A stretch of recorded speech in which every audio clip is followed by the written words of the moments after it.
जो ये गौ रक्षा सम्मेलन रखा गया है, मुझे बहुत खुशी हुई है इसके बारे में सुनकर। लवली जी ने इनवाइट किया, बहुत खुशी हुई, क्योंकि आप जैसे जानते हैं नामधारी समाज के जो रचयिता थे सतगुरु राम सिंह जी, उन्होंने सबसे पहले 1857 से पहले की बात मैं आपसे बात कर रहा हूँ, कुछ ऐतिहासिक बात गुरु जी आपसे बात करूंगा। तो उससे पहले उन्होंने गौ रक्षा के लिए आवाज उठाई सारे देश के अंदर। और जैसे कि अमृतसर में हरमंदिर साहब के साथ ही एक बुच्चड़ खाना खुला हुआ था उस समय में, तो उनकी हड्डियां जो चुग के लाते थे, कौवे या कबूतर लाते थे, तो हरमंदिर साहब के उसमें गिरते थे। तो हमारे गुरु सिखों ने कुछ विचार किया इसके बारे में। विचार करके वो रात को उन्होंने स्कीम बना करके उस बुच्चड़ खाने को खत्म कर दिया और जितने बुच्चड़ थे वहां मार दिए। और उसके बाद अंग्रेज सरकार ने उनको अमृतसर में फांसी दी, 4 सिखों को। भाई लहना सिंह जी उनके हेड थे, जिनका मैं शिव गुरु जी। तो हमारे गुरुओं ने इसके बारे में बहुत काम किया। फिर मलेरकोटला में 66 नामधारियों को शहीद किया गया। आप जैसे सब जानते भी होंगे, इतिहास पढ़ा होगा आपने, कूका मूवमेंट।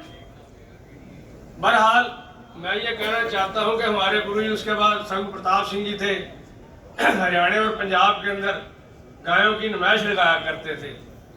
और गायों की नुमाइश में पूरे भारतवर्ष में वो हमारी गायें फर्स्ट आती थी।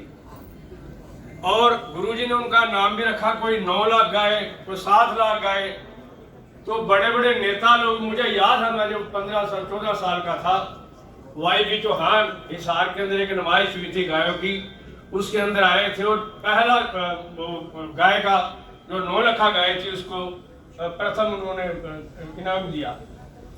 तो उसके बाद सतगुरु जगजीत सिंह जी का बहुत प्यार रहा। आप कहीं आपका जाना बने जीवन नगर के इलाके में या श्री बहनी साहब के इलाके में, तो आप देखिए गायों की कैसे परिवर्ष होती है। इतनी इतनी गाय शुद्ध है, आपने कहीं देखी नहीं। मैं समझता हूँ कि पूरे भारत के अंदर अगर गाय की रक्षा की जाती है और नामधारी संप्रदाय में की जाती है और कहीं नहीं की जाती। आपने चाहे मुझे ये बताया कि 11,000 वहाँ बुच्चड़ खाने बंद हुए हैं या वो खोली है गौशालाएं, तो गौशाला खुलने चाहिए, हमें बहुत खुशी होगी। सतगुरु उदय सिंह जी इस वक्त जो गद्दी पर विराजमान है, आप बंगलोर फार्म में जाइए, आप गाय देख के हैरान रह जाएगा, इतनी इतनी बढ़िया नस्ल की उनके पास गाय है। तो लोग उनसे मांगते हैं, नेता लोग, अगर नेता लोगों की बात करूं, सरदार बूटा सिंह जी गृह मंत्री रहे हमारे देश के अंदर, तो उनकी सतगुरु जगजीत सिंह की गाय दी हुई अभी भी वहां पल रही हैं, उनके बच्चे भी आगे हो गए हैं। लवली जी, उनके बच्चे आपको मैं लेके जाऊंगा उधर बंगलोर के अंदर।